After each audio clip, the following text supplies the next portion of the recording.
ถึงแล้วมื้อนี้สาธุเด้อเป็นวันพระมื้อดี เป็นวันมงคลสีมงคลเลิกดียามกา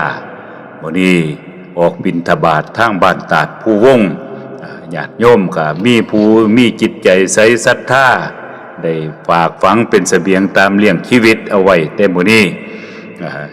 ก็จังได้ว่าเสบียงอาหารส่งให้ทำงานสำเร็จในทางโลกแต่เสบียงบุญกุศลนำพาเราไปสู่ความสำเร็จหลุดพ้นออกจากทุกข์ทางปวงเสบียงบุญเบียงกุศลเนี่ยนำพาเอาไปสู่นิพพานะปัจจโยโหตุเป็นบุญที่พึงของเฮาแท้ๆแน่นอนล่ะนิพพานะปัจจโยโหตุญาติโยมก็บิณฑบาตใส่บาตรมาหลายคู่หลายคนก็เฮาก็จงได้เท่าใดเฮาก็เอาเท่านั้นล่ะพอใจในสิ่งที่เฮามี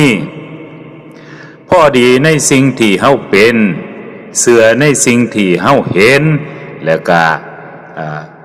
เป็นในสิ่งที่เฮาตั้งใจเอาไว้ทำดีพูดดีทำดีนี่แหละตั้งใจเอาไว้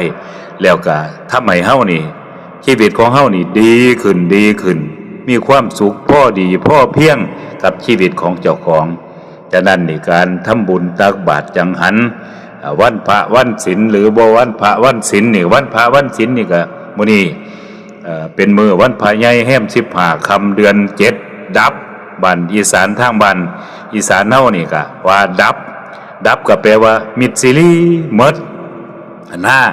ก็เลยส่วนมากญาติโยมนี่เพิ่นก็วันพระวันศีลวันพระน้อยพระใหญ่18ค่ำ15ค่ำพระเจ้าก็ลงตักบาตรจังหันวันพระวันศีลสวดมนต์เจริญภาวนานี่เป็นเสบียงบุญ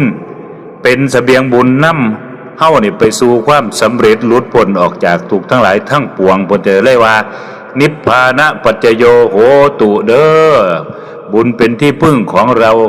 แน่นอนเฮาบ่มีที่พึ่งนี่บุญมีกุศลแล้ว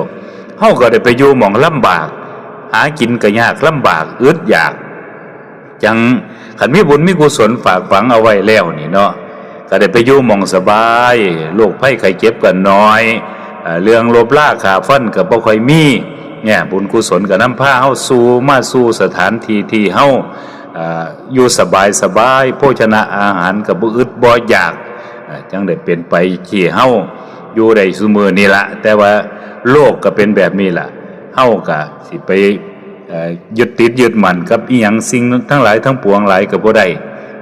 คนจังได้ว่าบุญกุศลเด้อบุญกุศลเด้อจัตตารโอธัมมาอายุวันโนสุขังพลัง